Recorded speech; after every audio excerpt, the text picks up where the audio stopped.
Hello, everyone, and welcome to another great episode of the Jason Howell Company's speaker series, Zoominars. My name is Jason Howell, and I'm always fascinated to talk to people who are indeed fascinating themselves.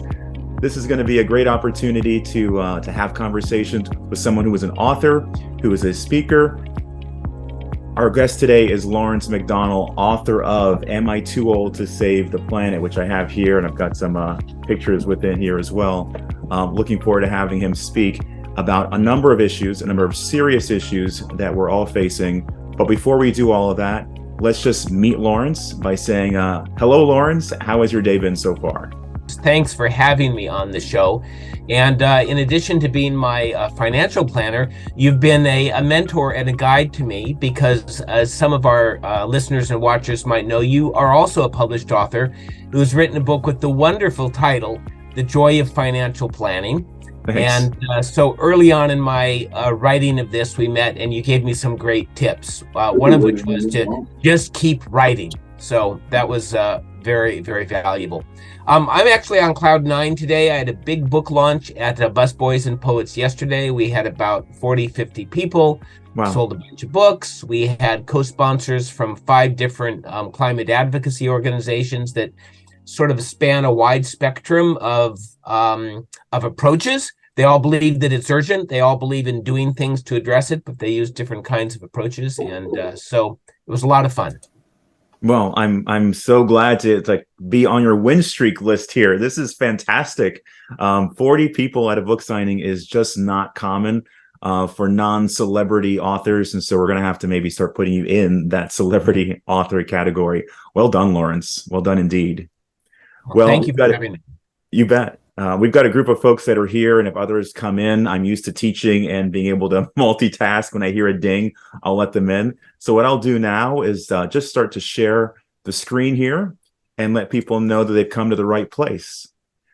And so if you came to Am I Too Old to Save the Planet with author Lawrence MacDonald, then you came to the right Zoominar. Welcome. We are very happy to have Lawrence here. As I mentioned before, he has been very busy this year, but I think throughout his entire career, pointing towards these kinds of issues and trying to raise the alarm, as so many others have. He's one of the few people, certainly in my orbit, that actually said, I'm going to do something, and did it. Not only wrote this book, but has been going on a little bit of a tour of recent. So very excited to have you, Lawrence. Before we get into some of your biography and some of the questions we have today, let's just get a word from our sponsor. And of course, our sponsor is Jason Howell Company. As Lawrence mentioned, I am his family's financial advisor, and we're really proud to be just that. Our tagline, it changes every now and again as we get more and more specific about what we're trying to say and what we're trying to do in the public, which is taking first-generation success and transforming that to family wealth when possible. Most people have an idea about what they're trying to do for themselves, but usually it's not just themselves. Usually it's also their family. And usually it's not just money. It's about values. It's about standards, about purpose. Lawrence's family has a great purpose. Lawrence himself has a great purpose. We're really happy to support that purpose through sustainable investing and other kinds of investing to ensure that he can bring his entire self, his entire portfolio to the issues that are most important to him, in this case, climate change. So welcome, Lawrence. And that's enough about Jason Howell Company. Let's get on to our show. This is the book, Am I Too Old to Save the Planet? As I was trying to do a little bit earlier, here it is. It's actually a real book. It's not a little pamphlet. It's a thick, really well-written book. And so we'll speak a little bit more to that in a few. But I wanted to give a little bit of an idea to the folks that maybe skimmed this bio and didn't read it entirely, just to see the kinds of things that Lawrence did. Reporter in Asia, expelled from China, which is not something everyone can say, and has been an executive at both the World Bank and World Resources Institute. Can you give us a little anecdote, Lawrence, about getting expelled from China?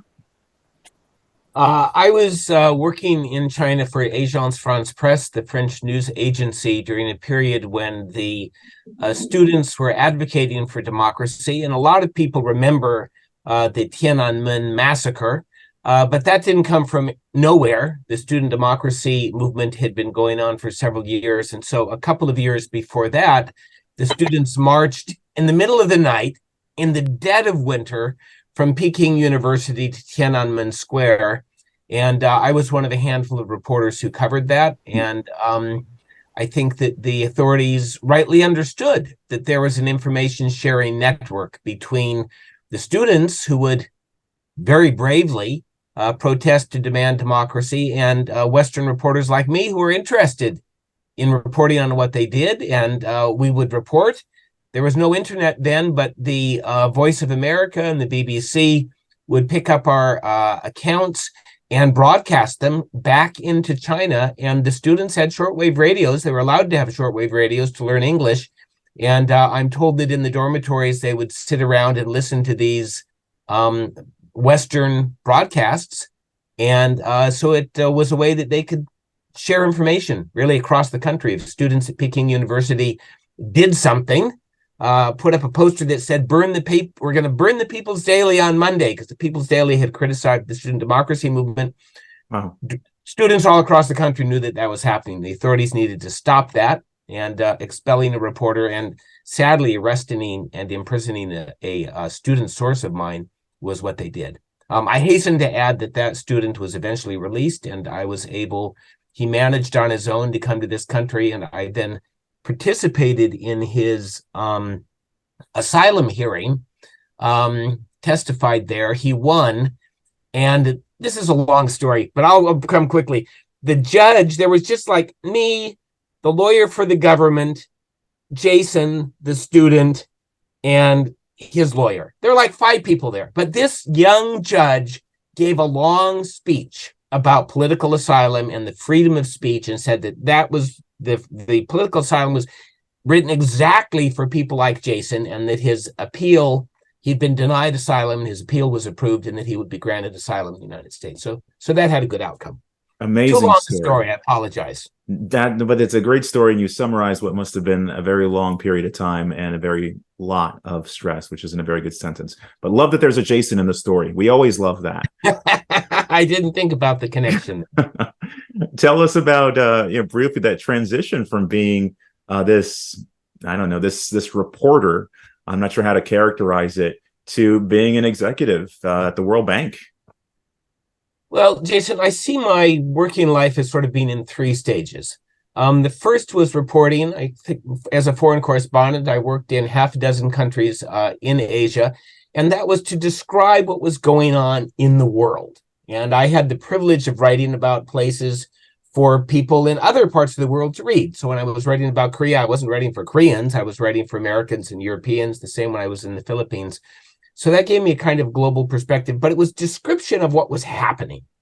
Then when I went to the World Bank, and later at Center for Global Development, and later at the World Resources Institute, it was serving as first a communications officer, and then later as VP for communications, to take highly sound, well-researched technical solutions and explain them in a way that could cause them to be implemented, to be picked up, to gain support. So it was not yet advocacy, but it was a step away from journalism. I wasn't just saying this is what's happening. I was saying this is what should happen. And then towards the end of my time at World Resources Institute, I realized that there were lots of great reports, especially on climate change, about win-win-win solutions, ways that we could reduce poverty, reduce emissions, and businesses could get richer. Lots of that stuff is out there, but there was no political power to make it happen. If I were to become the czar of the world, I would go to WI and I would say, okay, let's get all those dusty old reports. That's going to be my policy playbook, because this stuff is absolutely very, very valuable. But the big green organizations like WI don't have any plan of how to create political power. And so in this third and final act for me, it is to work with others, write my book, advocate for my book, and support people who are trying in different ways to sound the alarm. Because the reason we're here today is that climate change is an incredibly urgent problem. The consequences are visible to us every day. You cannot really open a newspaper these days without seeing a story about either a direct impact in terms of a climate catastrophe or new science telling us that we are just about to fall off the edge of the cliff in terms of global heating, reduced food productivity, heat waves, floods, droughts. And then people are trying to find ways to build political power to overcome vested interests that are still controlling, our economic system. So that's where I find myself in this final stage of my career. And it's quite admirable, Lawrence. We're going to talk a little bit about third act, in addition to some of the things, obviously, that you just mentioned. But let's hear a little bit. I'm not sure I'm going to pronounce it correctly. Dayenu.org. That organization, as we have rallies in Washington, D.C. on behalf of Jewish people. Let's highlight that organization and what they're doing. Dayenu is, as some of our audience might know, it's a phrase that we sing. I say we, I'm Jewish. At Passover, it means it would have been enough. And we say it when we tell the Passover story. If God had led us out of Egypt and not crossed the Red Sea, it would have been enough. If we'd crossed the Red Sea and not gotten the 10 Commandments, it would have been enough. If we got the 10 Commandments, but we didn't make it into Israel, it would have been enough. Dayenu has taken this word, enough, and they've used a little bit of a pun. It means there's enough in the world. We have enough food and other things for everybody if it was more equally distributed. And also, it's like enough already. Enough with these systems that brutalize people, that keep, 2/3 of the world deeply impoverished. And even within this country, where many of us are reasonably well off, the top 0.01% is immensely wealthy. The top wealthy, and you know this better than me, the wealthiest 5 men in the world have more wealth than half of the global population. So enough with these unequal systems that, by the way, are based on fossil fuels that are cooking the planet. Dayenu is an interesting organization because it was founded in part because if you look at the climate action movement, you'll find that Jewish people are quite strongly represented in secular organizations, whether as leaders, participants, funders, but there was no organization that effectively brought together a Jewish voice about climate change. And full disclosure, my daughter is the national organizer with Dayenu, so maybe I'm a little biased, but in my book, I have a chapter called What's Faith Got to Do with It? And I go through 6 U.S. religious groups by size. So I start with Catholics, who are the largest single religion, then the evangelicals, then the ecumenical Protestants, Black churches, Muslims, and Jews. And so I got to interview people with all of those groups. Every one of them has scriptural or text-based things that say we should protect the planet and defend the poor. Every religion in the world has that. They also have recent statements, in the case of the Catholics, from the Pope himself, saying that climate change is a real threat and that the faithful should work to address climate change. And they all have networks or organizations, even the evangelicals. There's an evangelical environmental network that organizes young evangelicals, most of whom are now Republicans with the bifurcation of the political system, to push for climate action. Among those groups, I would say, probably in an unbiased way, I think that the Jewish organization is one of the most effective, and that's partly because there's so many Jewish people involved in climate advocacy in general. No, wonderful. Thank you. I'm glad we touched on that topic because it opened up a lot. Even one of the thoughts that we were going to talk about in our list of questions. Thank you very much for sharing, Lawrence. And let's get to the heart of our story today. Before we get into these questions, I have to say I haven't read every word of the book, but I have enjoyed many parts of the book, beginning, middle, and end. And one of the neat things about it, as I present it here on camera, and it's no longer on the screen, but it is right here, is that it's almost a book on, am I too old to do anything, really? Am I too old to actually have a purpose and to do something of import? And the way you communicate that, Lawrence, and talking about historically different issues, huge issues, whether it's apartheid, whether it's essentially equality, that have been advocated for over the decades, in this case, centuries here in this country and in others like South Africa. You've talked about how people have gotten together and fought systems, and that in this case, one that is at your heart and at many other people's hearts, probably the people who are on today, there's an opportunity to go against a system that is pulling us towards an area that we see is not good for us. And so for anyone that's interested in drawing on history for something that they're passionate about, be it climate activism or any of the other issues that are personal to you, Am I Too Old, period, or Am I Too Young, period, is really a great book around action and around giving you this undergirding of support to say, it's happened before, it could happen again, join us. Now, that's one of the best parts of the book so far to me. So thanks for writing, Lawrence. Thank you. Was there a question in there? No, there isn't any question in there at all. The first question I'm going to give you context for. So I sent a newsletter out to the entire Jason Howell Company network about this opportunity to hear from you, the author of this book. And one of the folks who's on my list, and I've got a varied amount of people on my list, immediately came back, I hadn't spoken to him in months, and said, climate change is a hoax. And then blah, blah, blah, blah, blah, blah, blah, all there. And I respect, people's opinions. And I told him as such that I did respect his, me not being a scientist. But I was really happy to know that we're going to have someone like yourself on, because you've done a great deal of research as well. You've, as he purports to have done. And I'd like to hear from you. This is kind of the elephant in the room. Wait a second. Is this all just normal Earth rotating on its axis, and we are all excited about this the way we were excited in the 60s about the world turning too cold for habitation, and that didn't happen, so it's just a bunch of hooey? Let's just address that right here at the top.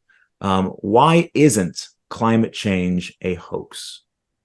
Well, thanks, Jason. I was surprised to see that question on your list, and now I understand it came from somebody you know, and so I would maybe address that person, and clearly that person's not alone in thinking that, but they are increasingly lonely. There are fewer and fewer people who think that, because the evidence is absolutely overwhelming.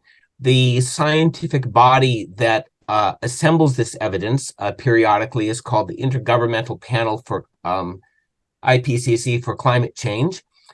They review peer-reviewed scientific articles, and if you're a scientist, you know that everything that comes out in a scientific journal is reviewed by peers and has to pass rigorous tests to approve. So their base is the scientific basis, and then they have committees of scientists who synthesize that, and they address things like what's causing it, what the impacts are, what can be done about it, and they bring out a big report every 6 or so years. And I describe this in the book because a lot of people don't understand. They see this report has come from a UN organization. What did that come from? Well, the IPCC is really interesting, and it is an intergovernmental body that is run by scientists, and the UN set it up that way so that the results of this science would be accepted by the member governments. But it has an unfortunate Achilles heel, which is that the member governments of something called the UNFCCC, the organization that oversees this, is the UN climate body. They review the policymakers' summary, line by line. And the most powerful countries can lobby to have language changed in that. And they do indeed. They go through and say, well, to say that this is a climate emergency, maybe we could say it's an urgent problem instead. And this has been going on for 30 years. So the science they can't mess with. The policymakers' summary they can and do mess with. So this is Russia, Saudi Arabia, the United States, the big oil producers continually on the same side in this issue, dumbing down the report. And then they've also made some mistakes in terms of their communications plan. They release it and they give it to the media usually for 24 hours beforehand under embargo. And the media goes in and scurries around and tries to figure out what this big thing says. And so they only read the policymaker summary. The other thing's 1,000 pages. Most journalists are not equipped to understand that kind of science. My organization, WRI, there's a big cottage industry of people who are in the business of interpreting what the IPCC has to say, because the journalists aren't able to do that. So when a new report comes out, you get all this churn. Historically, that body has continually underestimated the impacts. If you look at the reports, come out every 6 years or so, they always say it's happening faster and it's happening worse than we thought. So when people like your friend say, is this a hoax or could the scientists be wrong? It's definitely not a hoax, but the scientists are wrong. They're wrong in that they underestimated the severity and the quickness of it. Also, in the policymaker's summary, the scientists will take a big, complex thing. There's nothing really more complex than the Earth's climate system. And they'll say, if we could, get to net zero emissions in 2030, which is currently the goal, which we're likely to miss, we will have a 50% chance of avoiding catastrophic climate change. But what they mean by catastrophic is sea level rise measured in meters, not in inches. What they mean is that areas of the world like India that are already very hot become too hot to sustain agriculture. That's what they mean by catastrophe. So they say we've got a 50% chance of avoiding catastrophe if we can reach this goal. So then the politicians all take that and say, okay, our goal is net zero in 2030. But none of us would do that with insurance, right? You said, well, I'm going to buy some insurance, I'm going to get fire protection for my house, and my house will have a 50% chance of not burning down. We would say that's ridiculous. That's not any kind of safety standard. I'm going to buy a new car, and there's a 50% chance that it won't blow up while I'm driving it. That's good enough for me. I'll buy that car. But when it comes to climate, that's what our goals are based on, is a 50% chance of avoiding catastrophe. Wow. I think you underlined that exactly right. Thank you for sharing that. And I'm glad that you were, as I expected, capable of answering that question directly and allowing folks to continue to think about what I they hope believe. You'll encourage your friend who asked the question to watch this if they're not here today. I do encourage everyone to watch this, Lawrence, all 2,000 people in our network. All right. Well, how did we get here, Lawrence? And you have a subtitle in your table of contents that's essentially, are boomers to blame for all of this? Yeah, and I don't know, I can't see myself, but if I hold this up, can you see this now, Jason? I can. Yeah, I can. Yeah. So the table of contents, I'm holding it up because first it pretty much sums up all the arguments. So if you're a person with a short attention span, get my book, read the table of contents, you'll get the outlines. And every chapter is a question, and the answer is displayed in that chat at the opening, and then there's a checkbox at the end that tells you either key takeaways or action plans. But I'm holding it up because the first part of the book, How We Got Here, is really just the first third. And that's the part we're talking about now. And I'll say this very briefly. I wrote this book because my generation began with very high ideals. We mobilized in support of the civil rights movement. We mobilized to end the war in Vietnam. We were at the forefront of the sexual revolution and the women's liberation movement. We were the engine that drove the first Earth Day, that passed landmark environmental legislation. But when it came to climate change, we dropped the ball. And we dropped the ball for two reasons. We were at the stage of life where we were buying homes and building our careers and having kids, so we were no longer out protesting.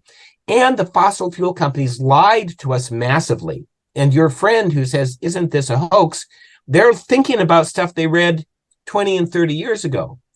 And a lot of your listeners, they've heard of the carbon footprint, and there's a lot of I can reduce my carbon footprint by, eating less meat. I've got a whole list of things you can do. That was invented by British Petroleum to make us feel guilty, to focus on our individual actions and not on the need for a rapid end to the fossil fuel economy. So they lied to us. That had global implications because the United States is the biggest cumulative emitter. A lot of people think China is the biggest emitter, it's the biggest current emitter, but it's the cumulative emissions that are heating the planet. We have the highest per capita emissions of any country in the world. And for most of this time, and still today, we're the world's most powerful country. So the United States, instead of leading a push to transform the global economy and promote renewables and end fossil fuels was one step forward, two steps back. Where, they negotiated a totally toothless Paris Agreement so that the U.S. could sign on, because the U.S. wouldn't sign anything that was a treaty with enforcement mechanisms. So they've got this elaborate system where everybody's supposed to promise to do their best. It's totally ineffective, as we're seeing now. That was designed specifically so the U.S. could sign on. No sooner had we signed on than Trump is elected and withdraws from the Paris Agreement. So we've been constantly pulling the rug out from under the global negotiations. The consensus to act was always going to be fragile. But as the world's preeminent, most powerful country, and the boomers as the most powerful generation in the most powerful country in the world, our failures had global implications. So that's why we're to blame. Got it. That's clear. And so the very next question alludes to maybe some of the things that BP talked about, but let's talk about individuals. What can individuals do? And you highlighted a number of really interesting things in the book that were both individualized and also, almost touching the different corporations as well. So give us an idea. Well, the chapter is called Every Little Bit Helps, right? And I wrote that title because a lot of people say to me, every little bit helps, right? And we all want to think that. Truth is, some things help more than others. If you use a reusable shopping bag, I call it tote bag bias, instead of taking plastic at the store, it's a good thing to do to reduce plastic consumption. It's not going to have any impact on climate. So I listed 6 things that would have an impact if we did them, because they're connected to very, very large sources of emissions. Stop wasting food and eat less meat. Drive less, walk, bike, and take transport more. Move your money, the thing you helped me to do. You're not investing in fossil fuels. I'm not investing in fossil fuels to the extent that I can avoid it. It's not perfect, but I can avoid some of it. Upgrade your car to an EV, install rooftop solar, fly less or not at all. But my 7th thing on the list is don't get stuck at personal action. I've done all 6 of these things. In the year that it took me to write my book, I thought I should have rooftop solar. I never got around to it. Now I have it, partly, Jason, because you said, yes, you can afford it. So that was, you gave me permission for it. That's right.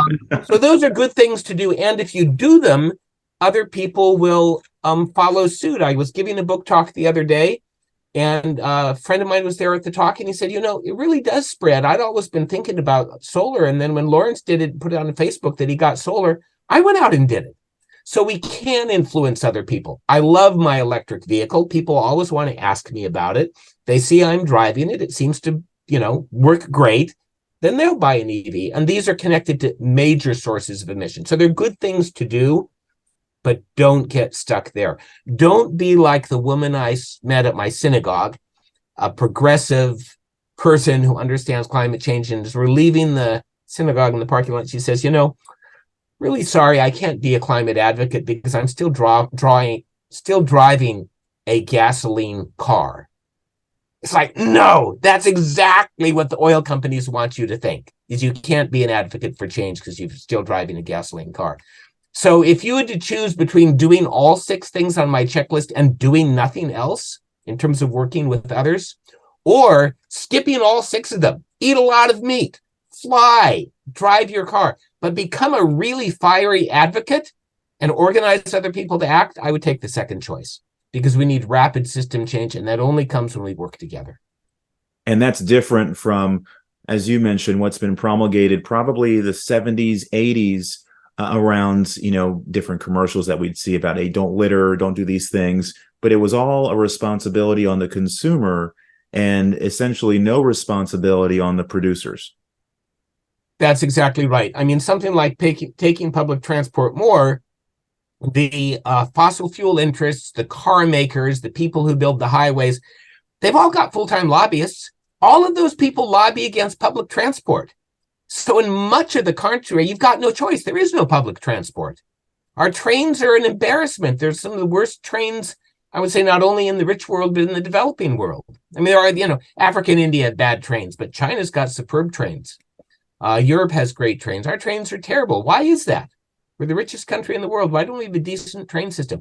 It's because people, vested interests, mobilized to block us from having proper transport. And that's why we need to organize. We can have nice things. We can afford nice things if we can press our politicians to provide them for us. Well, it's funny you mentioned that, Lawrence. I had just received an email today from Politico, and it was on this issue of lobbying. And there are 5 senators that have gotten together to ask essentially the SEC to put together some kind of ruling so that corporations can start disclosing how much money they are spending on lobbying. And this, in fact, was about climate. But it was, as I mentioned, 5 senators who put this together because we don't know how much money is spent, particularly on lobbying. There's opensecrets.org, but for which cause and how it's levied or distributed, that's part of what the senators wanted to do. So your mention about lobbying is actually quite current. Thanks for sharing that. 70% of Americans think that climate is an urgent problem and want the government to do more.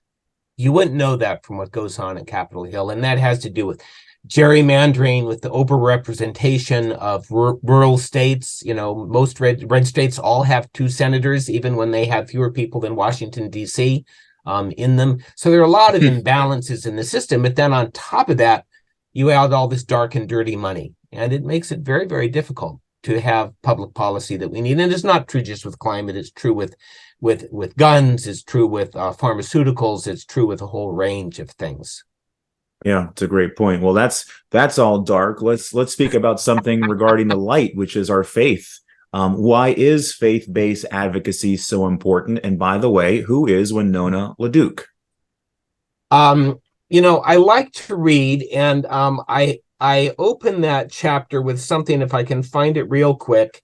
The chapter is called "What's Faith Got to Do with It?" And I begin, so a priest, a rabbi, and an imam walk into a bar. Bartender goes, "What is this, a joke?" Because when people of different faiths come together, people notice, politicians notice. A friend of mine who does a lot of climate advocacy on the Hill said somebody in Congress said to her, when faith groups come to us, they walk in through a different door. They're not the big green lobbyists. They're not the corporations. They're not seen as having a special interest. They are perceived as coming because of a heartfelt commitment to protecting the planet and protecting the poor. Also, many faiths are quite well organized. And so if you want to organize people, your religious tradition is a great place to start. So that's why I walk through those 6 faiths. And I end it with a description of interfaith action. There are 2 organizations I would recommend. One is called Green Faith. People can go to the Green Faith website, find a lot of resources. Another one is Interfaith Power and Light. And both of them, if you are part of the faith tradition, or you want to reconnect with your childhood faith tradition, or maybe you're on a spiritual search. Some people late in life decide that they want more meaning in life. These are all ways that you can both bring meaning, fellowship, and become a source of power. Excellent. And then Winona LaDuke alludes to a kind of faith that we don't always consider. Yeah, when I wrote the book, I, of course, went to the more organized faith traditions, and then I realized that I had a terrible blind spot. Indigenous people in the United States obviously have, well, first of all, they've been victims of genocide, forced off their land and killed, so their numbers are not as big as they would have been otherwise. They also have a deep and abiding knowledge of the earth and a way to live lightly on the earth. And Winona LaDuke is, she's an economist, she's a filmmaker, she's an activist, she's an author. She's one of the most highly respected indigenous thought leaders, including on climate change. I have a story to tell you about Winona LaDuke. Please. I went to the Line 3. There was a gathering of people all across the country. Line 3 is a pipeline that will carry tar sands oil, the dirtiest oil on the planet, from Canada across the treaty lands of northern Minnesota. And those lands were set aside. They're not necessarily reservations as we think of them. They were set aside in the treaties that the United States signed with the native peoples in that area. and said, you will always have access to the waters. You will also always have access to the wild rice, which is a staple for them. These are lands that you will be able to enjoy. Those treaties still exist. They've been violated, but the indigenous people who signed those treaties say these are rights granted to us by the federal government. The pipeline goes through those areas. So Winona LaDuke and a group of mostly older female indigenous leaders, grandmothers, organized to block it. And they called upon people from all across the country to come and support them in something called Treaty Peoples Gathering. And I was part of an interfaith camp. It was held at a church camp on the shores of a beautiful lake. And Winona came and sat and spoke with us for an hour. And she was absolutely spellbinding. She's just very, very inspiring speaker. So I've had the privilege of meeting her. I can't say she knows me, but I've had the privilege to meet her. And I urge people to read Winona LaDuke's wonderful books. It's not who you know, who knows you. Thanks for sharing that story, Lawrence. In the book, you talk about a couple of phrases that I think anyone who has seen activism on TV, if not participated in it personally, has heard these words describing it. And I know I didn't really parse the difference between civil disobedience and non-violent direct action. So maybe you could do that for us. Yeah, there's no set definition. I quote a definition in there that worked for me. I think most people use these interchangeably. So unless you're deeply involved in the network, in the movement, it might not matter very much. But as I understand it, civil disobedience is what I did when Bill McKibben asked a bunch of people to come and protest in front of the White House to block the Keystone XL pipeline. We stood there. We refused a police order to move. We were therefore charged with incommoding, with blocking the sidewalk. We were arrested and taken to jail. That's civil disobedience because it's highly symbolic. We weren't blocking the pipeline itself. We were taking symbolic action to block it. Nonviolent direct action is you're actually disrupting the thing. That's why it's direct. You're disrupting that thing that you want to stop. So nonviolent direct action is what's happening right now. The Mountain Valley Pipeline, a fracked gas pipeline that goes from West Virginia to Southern Virginia, that Senator Joe Manchin conveniently tucked in to the debt ceiling bill after several other attempts to get it passed. It goes over very, very steep terrain. It's been bedeviled by many, many water quality violations. The pipe has been lying in the sun for years because they've been delayed because the stream crossings are too hard. The pipe has deteriorated, but they're going ahead, by God. They're building this thing, and the people in Southern Virginia, including a lot of poor Appalachian whites whose land was taken through eminent domain by the pipeline company. A private company seized their land and in many cases destroyed their wells. Those people are engaged in nonviolent direct action. They're walking on to the work sites. They're locking themselves to the machinery. They're saying, by God, you are not going to build this thing, and we're going to put our bodies on the line to stop it. That's not civil disobedience. That's nonviolent direct action. That's an amazing example. Thank you for sharing it and bringing us up to speed on what's happening right now for many of us who are local to Virginia. So there is also alluded to in your book this what's being purported as the myth of pacifist persuasion, and there are a couple other examples of the same content. Essentially, this idea that you can be nonviolent and things can take care of itself over steady time, the win-win-win solution with World Alliance, for example. Tell us a little bit about this idea around the myth of pacifist persuasion. Well, one of the great things, as you know, Jason, about writing a book is you have an excuse to go and research stuff that you've been interested in. And I came to the conclusion, I think along with a growing number of people, that the climate movement has been too polite.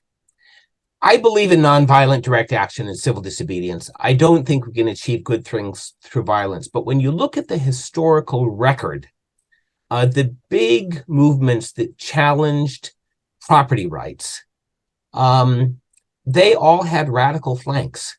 They had people who were willing to, in some cases, destroy property, and in some cases go further than that to achieve their end. So I'll give two examples, maybe three. The mildest one is the suffragettes. A lot of people think that the women got the vote by organizing peacefully. Actually, no. They blew things up. They smashed windows. The men eventually decided, you know what, this is so disruptive that we'd rather have women voting than have them constantly smashing windows and blowing stuff up. Now, nobody was killed by a suffragette bomb, but they did set off a bomb near a royal procession in London. They also engaged in hunger strikes, and that's another, if you will, that's nonviolent, but it's a rather extreme action. And that mobilized a lot of people. The force feeding of those suffragettes mobilized a lot of people. Another example is the civil rights movement, and we all know and admire Dr. King for his immense commitment to nonviolent, to civil disobedience and nonviolent direct action. What a lot of people don't know is that he would not have been able to achieve what he achieved had it not been for the Panthers. Because when he went in to negotiate with Johnson, everybody knew, all the white establishment knew if they didn't do something, the cities were going to burn because they burned the summer before. Now, I'm not saying burning cities is a good idea, but the anger in the Black community was so intense, unstructured anger, that they were rioting across the country. The cities were going up in smoke. Dr. King also benefited from armed men who guarded him, and people who went into his hotel room to meet with him who were not part of the movement were surprised. They're like, all these people around him with guns to protect him. So the climate movement is going to require that we take the property rights of the people who own these oil leases and invalidate them in some way. We've got to keep it in the ground. Keep it in the ground says, you maybe bought this, you probably bought it pretty cheap, but now it's worth billions of dollars on paper. Those people are not going to give it up easily, but we need to find a way to force them to relinquish those property rights. And I think that the mainstream organizations have been too committed, and there's famous study about nonviolent actions are more likely to succeed than violent ones. There's some problem with that data set. I go into that is the Erica Chenoweth study. Everybody in the climate movement loves to say if you've got 3% of the country with you out in the streets peacefully, you can succeed. There are other thinkers, Eric McBay, who wrote a book called Full Spectrum Resistance, big 2-volume book. A lot of the history that I'm telling you comes from Eric McBay's book and also from I forgot momentarily the other author that I cite in there. But I think if you look carefully into the history, you'll find that movements for social justice that challenge property rights have needed to have a radical flank. Now, that doesn't mean we all need to do that. And I end the book by explaining that there was a group in the 1950s called Deacons of Defense, Black people in the southern part of the United States who armed themselves to protect themselves from the Klan and the police. There were maybe several hundred or 1,000 who had guns, but they had a big, big base of support throughout the community, people who provided food, provided money, provided safe houses to them. And that's what we need in the climate movement, is people who are willing to take direct action, to put their lives on the line, to disrupt fossil fuel infrastructure, and then a broad base of support, people who will raise bail money, who will look after people's kids, who will cook for them. So I think especially people like me, who are boomers, it might be a little hard for us to glue our hands to the road, although I know some old people who've done that. But it's not too hard to raise bail money for those people who are willing to take those risks. Well, you also mentioned in the book and towards the end, this idea of wherever your strengths lie, that's where you should go. Right. And there was a website too that you had mentioned, Strength Out or something like that, where you can go and actually identify your strengths. People use Strength Finder. Do you remember the website that you had mentioned? Yes, I think it is called Strength Finder, and the name of the guy who designed it has gone from my head, but it's free. It's in the book. I provide the URL. It's a timed test. It's a lot of fun. It takes, I think, 15 minutes to take the test and then maybe 45 minutes to read the PDF printout. You get like a 10-page printout. In my case, I learned something new. I always thought I was a pretty creative person. I didn't know how much pleasure I get from connecting people because I thought everybody likes to connect people. But it turns out I'm also a connector. And so this is a strength I have within the movement, is connecting people. So I encourage people to try out Strength Finder. And, last night at our event, I don't know, how are we doing on time, Jason? We've got a few more minutes before we'll need to wrap up. At my event, I invited a couple of friends of mine to lead a song. And we use this as the song for the theme of the event. It's based on a Leonard Cohen song. And the idea of it is each of us should do what we can. And my book, it's a boomer's guide to climate action. That's why I've got all these little boxes with the checklists, and the headings guide you right through. There are many, many ways to get involved. I don't expect anybody's going to do all of them, but I do think that anybody who reads the book will find 2 or 3 meaningful things that they can do. So maybe towards the end, I'll sing the song. If you twist my arm, I'll sing the song for you. Well, we might need a vote. If anyone wants Lawrence to sing, please put "sing" in the chat.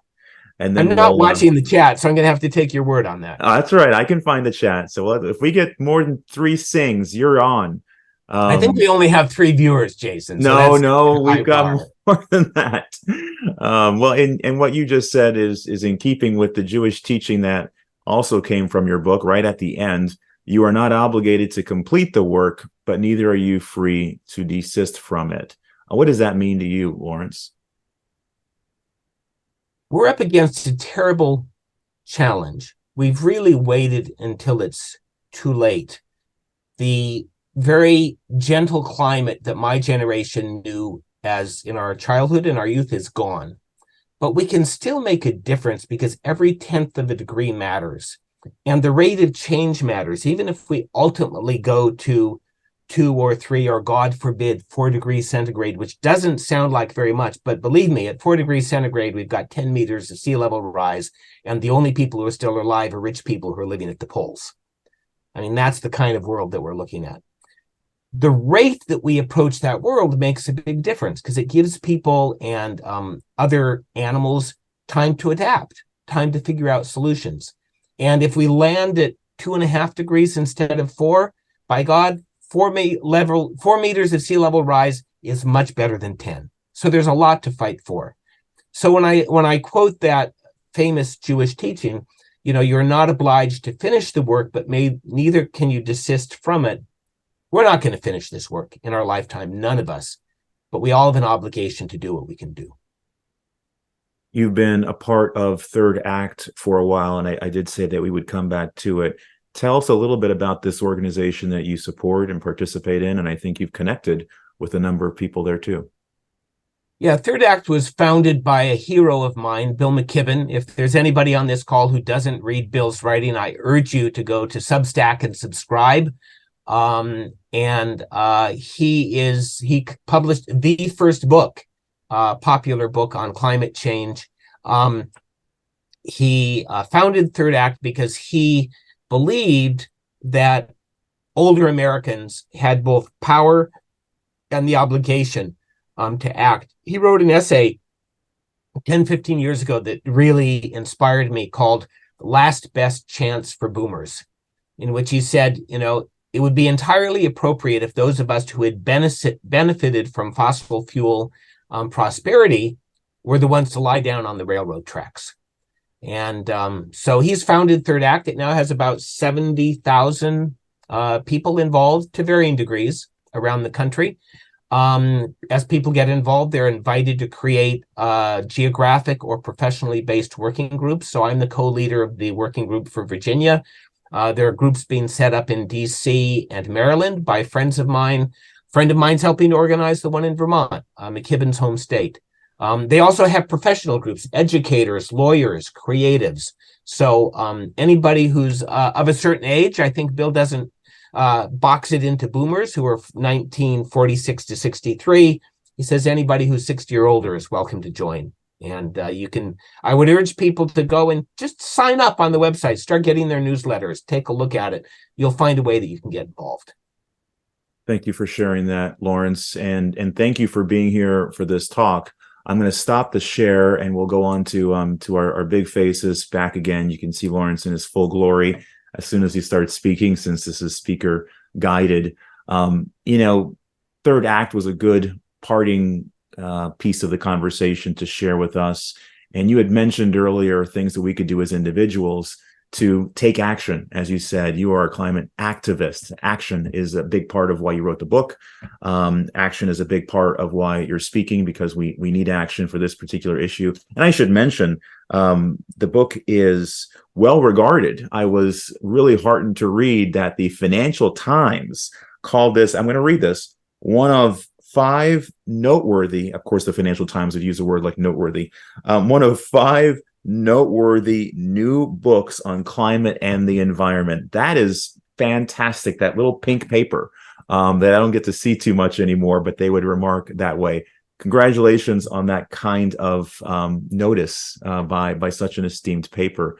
Is there something, perhaps maybe one thing, to leave all of us with so that we can carry that into our Friday, our Saturday, into our Thanksgiving? Go right ahead, Lawrence. Well, I sense you really don't want me to sing, Jason, but I'll give you the lyrics. I only got one sing vote, and I actually went out for more, and I haven't gotten anyone following up. It's a call and response. I won't sing it. Forget your perfect offering. Just ring the bell that you can ring. There is a crack in everything. That's how the light gets in. None of us is perfect. None of us can do it all, but we all have a bell that we can ring. The Strength Finder profile will help you figure it out. I've also got a guided exercise to identify what your networks are, to find your strength. My book has got a whole array of options. We can all do more. And another thing we say in the movement is move outside of your comfort zone. If the thing that you're doing to save a livable planet is really, really comfortable for you, you could probably be doing a little bit more. And so I'm always pushing myself, and many of people that I know, especially the young people, but also the older people, they challenge themselves to say, okay, well, I've marched with a sign. I can do that. That's pretty easy. Am I willing to walk into the bank and deliver a letter to the bank manager to give to the head of the bank, asking them not to stick it up or anything, but just to I participated in a number of disruptive actions. Recently, I put my hand up and said, I think I could organize one. I went to bed and I woke up in the morning and I thought, because we had to register for a conference to get in, and we only needed like 6 people at least.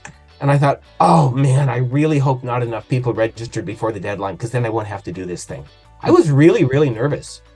Turned out there were 10 people registered, so I had to go ahead and lead it. So I think we can all push ourselves to do more.